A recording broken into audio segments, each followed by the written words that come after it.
Hi friends, this is Mayur. You're watching Beyond Bollywood Plus. Today we will talk about the trailer of Kalki 2898 AD, जो कि 27 जून को India और देश भर में रिलीज होने वाली है। इसे ऑलरेडी इंडिया की मोस्ट एक्सपेंसिव फिल्म बताया जा रहा है। कुछ बजट 600 करोड़ का है और इसे लिखा और डायरेक्ट किया है अश्विन नाग ने, जिन्होंने इससे पहले महानती जैसी महान फिल्म बनाई थी जिसे काफी पुरस्कार मिले थे। प्राइमरीली तो खैर ये तेलुगु फिल्म है, हिंदी में भी इसे शायद साइमल्टेनियसली शूट किया है और इसे कुछ 4 और अन्य भाषाओं में डब करके दिखाया जाएगा। अब before I talk about the trailer, अब ये जो शब्द है काल्की, और जो लोग हिंदू ग्रंथ, हिंदू स्क्रिप्चर्स से फेमिलियर है थोड़ा बहुत, जैसे मैं भी इसे थोड़ा बहुत ही फेमिलियर हूँ, और अक्सर मुझे ये फैसिनेशन रही है कि जो हमारे पुराणों या महाभारत में जो कल्कि का जो वर्णन है कि कैसे कई लाखों साल के बाद जब आपके इस कलयुग के अंत में तब एक भगवान विष्णु के अवतार आएंगे काल्की, और वो उस समय धरती पे जो भी राक्षस होंगे उनका वध करेंगे और फिर सतयुग का आगमन होगा। तो ये ख्याल, ऑब्वियसली वी आर इन 2024, जाहिर है हम जैसे करोड़ों लोग जो आज हैं वो तो लाखों साल तक तो जिएंगे नहीं, और बट एक फैसिनेशन रहती है कि जब वो समय आएगा तब उस समय की दुनिया कैसे होगी। तो यहाँ मैं सबसे पहले दाद देता हूँ राइटर डायरेक्टर अश्विन नाग की कि उन्होंने इस विषय पे सोचा, और ये एक फ्रेंचाइज होने वाली है। ऑलरेडी इसका नाम दे दिया गया है काल्की सिनेमैटिक यूनिवर्स। तो आई थिंक वही दिलचस्पी है लोगों के लिए कि यदि हमारी जो मिथोलॉजी है, तो जब वो समय आएगा तो फिर तब कैसी दुनिया होगी। लेकिन यहाँ मैं क्लियर कर देता हूँ कि एज पर पुराण जब कल्कि को आना है तो उसको आने में तो अभी और आई थिंक कितने लाखों साल अभी भी है। पर इस फिल्म में ऑब्वियसली एक मिथोलॉजी से इंस्पिरेशन लेके साइंस फिक्शन है, और आजकल जो एक नया फैंसी वर्ड अंग्रेजों ने निकाला है स्पाइस पंक, बेसिकली जिसका ये होता है कि आप वेस्टर्न जो स्पेशल इफेक्ट्स होते हैं या उनकी जो टेक्नोलॉजीज हैं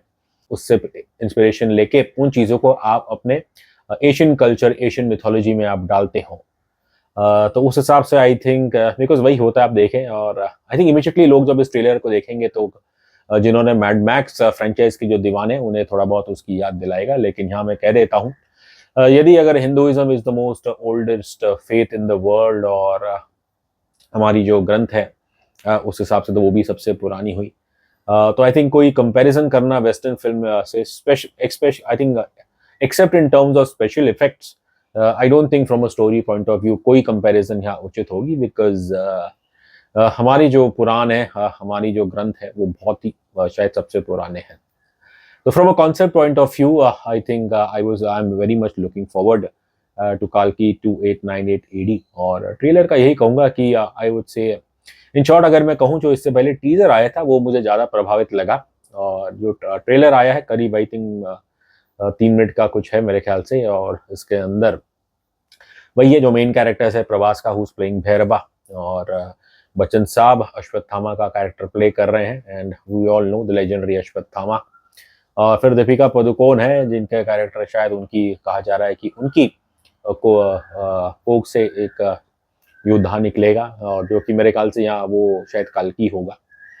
अब प्रभास का जो कैरेक्टर है भैरव, अगर आप नाम देखें एज ऑफ नाउ, और भैरव आप अगर पढ़ेंगे थोड़ा, तो Bhairav is basically said to be one of the incarnate of lord Shiva, और तो वही है आई थिंक मिथोलॉजी को उससे प्रेरणा लेके एक साइंस फिक्शन की दुनिया बनाई गई है। और ट्रेलर में थोड़ी I would say that in terms of special effect, चलिए वो प्रॉमिसिंग लग रहा है, और जैसे कि हमने पढ़ा, आई थिंक डायरेक्टर साहब ने भी कहा था कि ये फिल्म इंटरनेशनल ऑडियंस को ज़्यादा केटर करेगी। फ्रेंड, मेरा ऐसा पर्सनली मानना है कि जब हमारी मिथोलॉजी है, हमारे स्क्रिप्चर्स है, तो सबसे पहले तो ये फिल्म अपने लोगों के लिए है। मैं उम्मीद करता हूँ कि जब ये फिल्म आएगी तो सबसे पहले तो हमारे लोग ही इसे जज करेंगे, इसे पसंद करेंगे, और उसके बाद दुनिया फिर क्या कहेगी। आई थिंक चलिए, अगर आप 600 करोड़ का बजट बनाते हैं तो जाहिर है आप ये भी उम्मीद रखते हैं कि फिल्म सिर्फ भारत नहीं बल्कि जो इंडियन डायस्पोरा है विदेशों में, या फिर जो लोग हैं खासकर वेस्टर्न कल्चर्स वाले जो इंडियन कल्चर में रुचि रखते हैं, तो वो भी आई थिंक देखना चाहेंगे कि भारत ने इस फिल्म में आखिर क्या डाला है। ट्रेलर का इन शॉर्ट मैंने वही कहा, I think compare to the teaser मुझे ट्रेलर इतना इंप्रेसिव नहीं लगा। एंड आई थिंक जो उसका एक मुख्य कारण यही है कि जो हमारे सस्वता चैटर्जी साहब है, आई think he is playing one of the bad guys, और सो वो उनका मुझे इतना इंप्रेसिव नहीं लगा। और क्योंकि ऑब्वियसली हमने तो इसका हिंदी ट्रेलर देखा है, तो हम तो उसके आधार पे ही इस ट्रेलर पे अपना ओपिनियन फॉर्म करेंगे। बस एक कहना हुआ कि प्रभास की personally I think he is a lovely person, good human being, लेकिन I never really rated him much as an actor. Even Baahubali के समय भी मुझे लगता था कि प्रभास से सम्मान एक्टिंग के मामले में मुझे इतने खास वो कभी लगे नहीं है। खैर, वो है तेलुगु फिल्म के सुपरस्टार, लेकिन ये हकीकत ये भी है कि बाहुबली के बाद उनका करियर कुछ इतना खास नहीं रहा है। उन्होंने बड़ी बड़ी महंगी महंगी फिल्में की है, लेकिन ज़्यादातर सब फ्लॉप हुई है। अब सलार आई थी, मैंने देखी तो नहीं है। अब गोइंग बाय द पॉपुलर बस, शायद उसने पैसे कमाए तो अच्छी बात है, लेकिन जो आई थिंक क्रिटिकल वर्ड मैंने सुना था उस फिल्म के बारे में, मैंने देखी नहीं है, लेकिन वो भी कुछ खास नहीं है। एक अच्छी चीज़ ये ट्रेलर में देख के लग रहा है कि प्रभास जैसा वो भैरव कैरेक्टर जो है, और जो उसकी अगर आप मिथोलॉजी पढ़ेंगे तो इसलिए उनके थोड़े लंबे बाल रखे गए हैं। ऐसा मेरा मानना है कि ऑब्वियसली शायद पूरी फिल्म में या इस फ्रेंचाइज में अश्विन नाग ने अपनी मिथोलॉजी शायद पढ़ी है, और उसके अंदर फिर जो वो एक मेरे ख्याल से एक फ्यूचरिस्टिक पोस्ट अपोकलिप्टिक जो उसमें अपना योगदान लाएंगे, क्रिएशन, तो उस हिसाब से आई थिंक वही है कि ये फिल्म उस दौर में आएगी। It's set in what many hundreds of many centuries later, और उस दौर में भारत कैसा होगा, यहाँ तो काशी का जिक्र किया गया कि दुनिया की पहली सिटी काशी और आखिरी वो है, तो उस हिसाब से वही है कि इंडियन फिल्में तो ऑब्वियसली और हमारी मिथोलॉजी है, तो फिर बस दुनिया में अगर कोई बचा है तो बस वहाँ पे जो काशी है, और अब जो उससे रूल कर रहे हैं, जिसके अंदर जो कमल हसन का कैरेक्टर है वो I think is the chief antagonist here. अब उनका इतनी कुछ झलक दिखाई नहीं, जो कि मेरे ख्याल से अच्छी बात है, लेकिन जो हमने पढ़ा है शायद उनके कैरेक्टर का नाम काली है। तो वही है जो हमारे मिथोलॉजी में लिखा है कि जब कल्कि आएंगे और फिर उस समय जो चीफ एंटागनिस्ट होंगे वो आपके असुर काली है, और जो शुक्राचार्य जो गुरु हैं वो सब असुरों को इकट्ठा करके और फिर युद्ध होगा काल्कि और जो हमारे अश्वत्थामा है और जो बाकी चिरंजीवी है उनको इकट्ठा करके, और फिर एक महायुद्ध होगा जिसके अंदर अच्छाई की जीत बुराई पे होगी और फिर से सतयुग आएगा। अब इस फिल्म को देख के तो खैर यही कहना पड़ेगा कि एज पर द बुक्स ये सत्युग को आने में कई और लाखों साल है, लेकिन so I think we are in such times in terms of our cinema, जहाँ पे पैसा तो बहुत है एंड टेक्नोलॉजी का हमें बिल्कुल फ़ायदा उठा रहे हैं, और जो भी थोड़े बहुत हमने यहाँ स्पेशल इफेक्ट्स देखे, I would say they are reasonably fair, और बस यही है कि आई थिंक मेरे लिए तो हमेशा I think more than special effects एक इमोशनल कनेक्ट, एक स्टोरी, और फिर जो कैरेक्टराइजेशन आप बनाते हैं and then how they perform, वो ज़्यादा मायने रखती है। यहाँ मैं कहूँगा कि बस प्रभास की अच्छी बात है कम से compare to his some his earlier shorty films in the recent years, यहाँ पे उनमें एक स्फूर्ति दिख रही है, एक एनर्जी दिख रही है, जो आदि पुरुष या जो उनकी बाकी फिल्म आई थी उसमें नहीं थी, and he looks excited. I think Bachchan साहब का यही है, आई थिंक जो उनका लुक दिया गया है, it's basically Ashwin's Nag version of imagination of Ashwathama into his Kalki cinematic universe। और फिर Deepika Padukone, I don't need to say that कि वो हमेशा कैमरे पे अच्छी लगती है, और लग तो वही रहा है कि जो भी इसकी स्टोरी होगी that will surround Deepika पादुकोण's character, और फिर दिशा Patni as always looks very glamorous on camera, और देखना है कि यहाँ पे शायद वो प्रभास के कैरेक्टर की कोई लव इंटरेस्ट प्ले करेगी, and will have to just wait and watch, क्योंकि ट्रेलर से आपको अच्छी बात यह है कि नॉर्मली जो हमारी हिंदी फिल्म